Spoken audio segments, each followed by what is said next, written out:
Hai, apa kabar hari ini? Semoga hari ini kita sehat selalu dan senantiasa bersyukur. Perkenalkan, saya bernama Kenzi 8. Pada hari ini, saya akan bercerita tentang lanjutan kisah Kenzi si penyihir remaja. Sebelum kita memulai, alangkah baiknya kita merilekskan badan dan siapkan cemilan. Baiklah, tanpa berlama-lama lagi, mari dengarkan. Judul cerita seri keempat ini saya beri nama, Bibi Zubata datang ke rumah. Sulit untuk mengimbangi Paman Evan. Dia menyapu angin dan hujan seolah-olah dia memakai sepatu bot pinggul. Aku belum pernah melihat pamanmu di luar pada siang hari, Leonel terengah-engah. Dia agak aneh bukan? Tanya Kenzi. Sedikit, jawab Leonel. Kenzi setuju, yang agak kagum pada pamannya yang aneh. Dia bergegas ketika Paman Evan sudah tiba di tangga nomor 9. Leonel tertinggal. Ada masalah dengan keluargamu? Serunya pada Kenzi. Aku harap kamu masih bisa datang ke hari ulang tahunku, tidak ada yang bisa menghentikanku, kata Kenzi, meraih pamannya. Tidak ada anjing, kata Paman Evan, saat Leonel dan Obi melompat ke arah mereka. Oh, please, tanya Leonel. Tidak hari ini urusan keluarga, Paman Evan berkata tegas, pulanglah. Oke, sampai jumpa, kalau begitu Kenzi. Leonel menjauh diikuti oleh Obi, telinganya turun dan ekor di antara kedua kakinya. Paman Evan mengantar Kenzi ke dapur dan kemudian menghilang ke atas. Kenzi menemukan ibu dan dua neneknya duduk di meja dapur. Gelis tampak sangat kecewa, tetapi senyum rahasia tersungging di bibir tipis Nenek Faustin. Ibu Kenzi dengan gugup mengaduk secangkir teh. Kenzi tidak bisa membayangkan mengapa ibunya tidak menggunakan gula. Kenzi, duduklah, kata Nenek Faustin, seolah-olah dia akan mengadakan pertunjukan untuk keuntungan Kenzi. Jangan biarkan Bibi Zubata menyerangmu. Gelis berbisik. Dia meraih tangan Kenzi dan menepuknya. Apa yang sedang terjadi? Tanya Kenzi. Bibi Zubata akan datang, kata ibunya. Mengapa? Tanya Kenzi. Bibi Zubata adalah 3 saudara perempuan Nenek Faustin yang belum menikah.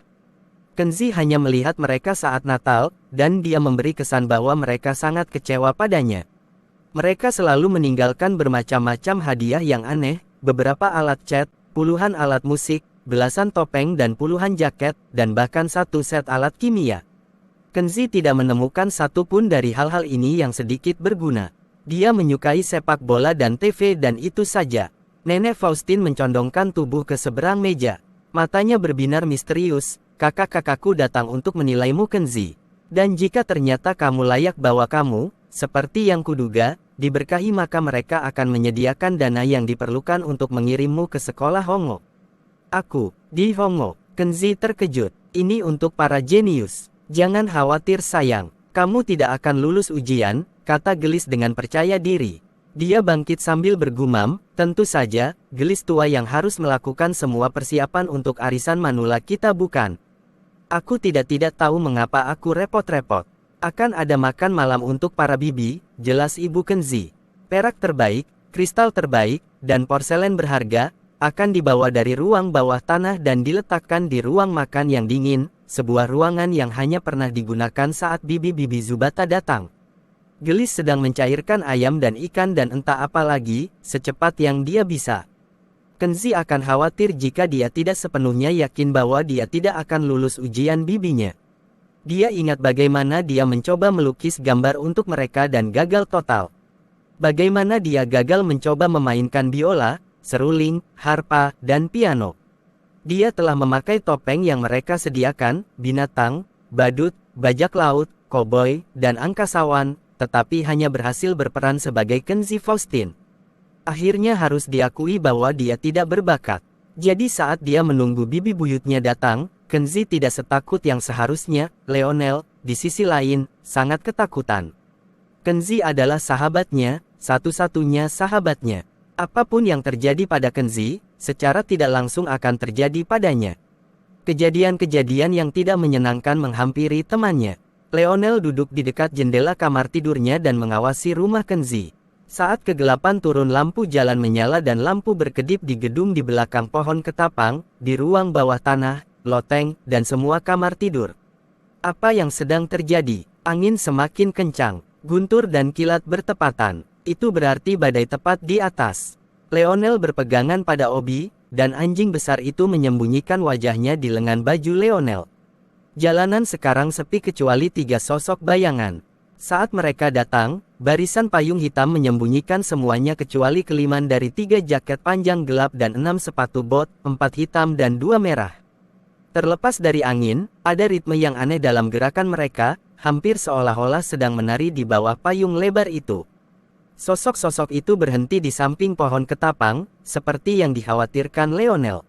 Dan kemudian mereka menaiki tangga ke rumah Kenzi.